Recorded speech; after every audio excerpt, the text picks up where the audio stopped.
لہٰذا نصرت شاہ نے بابر کی اس پیشکش کو کوئی اہمیت نہ دی اور برابر محمود لودھی کے ساتھ مل کر بابر کے خلاف جنگی تیاریوں میں مصروف رہا۔ ان حالات کو دیکھتے ہوئے بابر نے ایک بار پھر اپنی افواج کو منظم کیا اور افغانوں کے مقابلے کے لیے نکلا۔ مغلوں نے دوآب اور اودھ میں افغانوں کو شکست دے کر بہار اور بنگال کی طرف بھاگنے پر مجبور کر دیا۔ لہٰذا تمام افغان سردار جو مغلوں سے شکست کھا چکے تھے وہ محمود لودھی کے افواج میں شامل ہونے لگے۔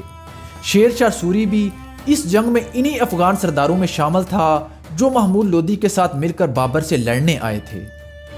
بابر اپنی افواج کے ساتھ بہار کی طرف آگے بڑھا۔ جب وہ چنار پہنچا تو افغان وہاں سے بھاگ کر گھاگرا کے پار ابراہیم لودھی سے جا ملے۔ دونوں لشکروں کا سامنا دریائے گھاگرا اور دریائے گنگا کے سنگم پر ہوا۔ اسی وجہ سے اس جنگ کو گھاگرا کی جنگ کہا جاتا ہے۔ میدان جنگ کا نقشہ کچھ اس طرح سے تھا کہ افغان لشکر دریائے گھاگرا کے پار خیمہ زن تھا، جبکہ بابر اپنی افواج کے ساتھ دریائے گھاگرا اور گنگا کے درمیانی علاقے میں تھا، یعنی دریائے گھاگرا کی ایک جانب افغان تھے اور دوسری جانب مغل تھے۔ دونوں لشکروں کی تعداد میں مورخین کا اختلاف ہے، لیکن اس بات پر زیادہ تر مورخین کا اتفاق ہے کہ محمود لودھی کے لشکر کی تعداد تقریباً 1 لاکھ تھی اور بابر کے پاس 50,000 سپاہی تھے۔ اس کے علاوہ بابر کے پاس ایک بہترین توپ خانہ تھا۔ محمود لودھی کے پاس بھی توپیں موجود تھیں جو انہوں نے پرتگالیوں سے خریدی تھیں، مگر ان کے توپچی اس قدر توپ چلانے کے ماہر نہ تھے جیسے بابر کے توپچی تھے، کیونکہ بابر ایک بڑے عرصے سے جنگیں لڑتا آ رہا تھا اور افغانوں نے توپوں کے ساتھ ابھی تک کوئی لڑائی نہیں لڑی تھی۔ بابر خود لکھتا ہے کہ ان بنگالیوں کے توپچی ایک بھی نشانہ درست نہیں لگا سکتے تھے، جبکہ ہمارا ہر نشانہ اپنی جگہ پر لگتا تھا۔ مغل افواج کی اصل طاقت ان کے گھڑ سوار اور توپ خانہ تھا، اور میدان جنگ کیچڑ سے بھرا ہوا تھا، جس کی وجہ سے گھڑ سوار اتنی آسانی سے حرکت نہیں کر سکتے تھے۔ بابر نے اپنی فوج کا ایک حصہ اپنے لشکر سے الگ کر رکھا تھا، جس کی کمان اس کا بیٹا عسکری مرزا کر رہا تھا۔ بابر نے اسے ہدایت کی تھی کہ ہم سامنے سے دشمن پر حملہ کر کے اس کی توجہ اس طرف رکھیں گے اور دوسری طرف تم دور سے چکر کاٹ کر دریا پار کر کے دشمن کے پیچھے سے حملہ کر دینا۔ جب جنگ شروع ہوئی تو مغلوں نے اپنا توپ خانہ کھول دیا اور ساتھ ہی سامنے سے دریا پار کرنے کے لیے آگے بڑھنے لگے۔ اسی دوران عسکری مرزا بھی اپنے دستے کو لے کر دریائے گھاگرا کے پار اتر گیا۔ جب افغانوں کو یہ پتا چلا کہ مغل دریا کے پار اتر چکے ہیں تو افغانوں نے اپنی فوج کا ایک بڑا حصہ اس طرف بھیج دیا جس طرف سے عسکری مرزا نے دریا کو پار کیا تھا۔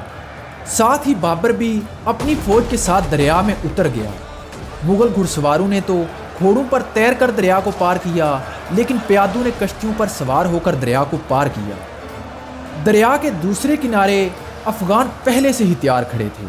مغل پوری طرح ابھی دریا کے کنارے پر اترے بھی نہ تھے کہ افغانوں نے حملہ کر دیا۔ دریا کے کنارے ایک خون ریز جنگ شروع ہو گئی۔ کہا جاتا ہے کہ ہندوستان کی تاریخ میں یہ پہلی جنگ تھی جو خشکی اور پانی دونوں پر لڑی گئی۔ افغانوں نے بڑی بہادری کے ساتھ مغلوں کا مقابلہ کیا، مگر وہ بابر کی اعلیٰ جنگی حکمت عملی اور بہادری کے سامنے نہ ٹک سکے اور میدان جنگ چھوڑنے لگے۔ محمود لودھی بھی میدان جنگ سے بھاگ کھڑا ہوا۔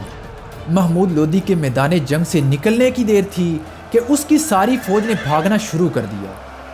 اس کے بعد بابر نے افغانوں کی اس فوج کی طرف توجہ دی جو مرزا عسکری کے مقابلے کے لیے بھیجی گئی تھی، لہٰذا بابر نے اس فوج پر پیچھے سے حملہ کر کے اسے بھی بھاگنے پر مجبور کر دیا۔ کچھ افغانوں نے کشتیوں پر سوار ہو کر بھاگنے کی کوشش کی جو دریائے گھاگرا کے کناروں پر کھڑی ہوئی تھی، مگر مغل افواج افغانوں کا تعاقب کرتے ہوئے کشتیوں پر جا چڑھی اور ایک مرتبہ پھر کشتیوں پر لڑائی شروع ہو گئی، مگر یہاں پر بھی افغانوں کو شکست ہوئی اور تمام کے تمام کو قتل کر دیا گیا، اور اس طرح یہ جنگ محمود لودھی کی ہار اور بابر کی فتح پر ختم ہو گئی۔ گھاگرا کی فتح کے بعد بابر کی دھاک بنگال کے حاکم نصرت شاہ پر بھی بیٹھ گئی تھی۔ نصرت شاہ جو بابر کو دہلی سے نکالنے کے لیے افغانوں کی مدد کر رہا تھا، اب وہ بابر سے صلح کرنے پر مجبور ہو گیا تھا۔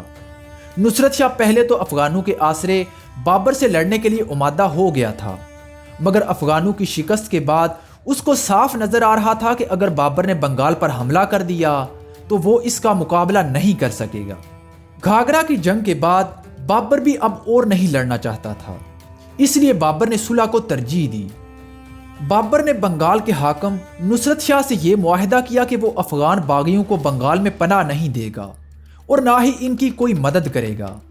لہٰذا بابر نے بنگال کو نصرت شاہ کے پاس ہی رہنے دیا اور آگرہ واپس چلا آیا، اور اس طرح بنگال بغیر لڑے ہی بابر کے تابع آ گیا۔ گھاگرا کی جنگ میں بابر نے ایک عرصے کے لیے افغانوں کی طاقت کو کچل دیا تھا، مگر بابر کے مرنے کے بعد افغان سردار فرید خان، جو بعد میں شیر شاہ سوری کے نام سے مشہور ہوئے اور سوری سلطنت کی بنیاد رکھی، انہوں نے بابر کے بیٹے ہمایوں کو شکست دے کر دہلی کے تخت پر قبضہ جما لیا تھا اور ایک عرصے تک کے لیے مغلوں کو ہندوستان سے بے دخل کر دیا تھا۔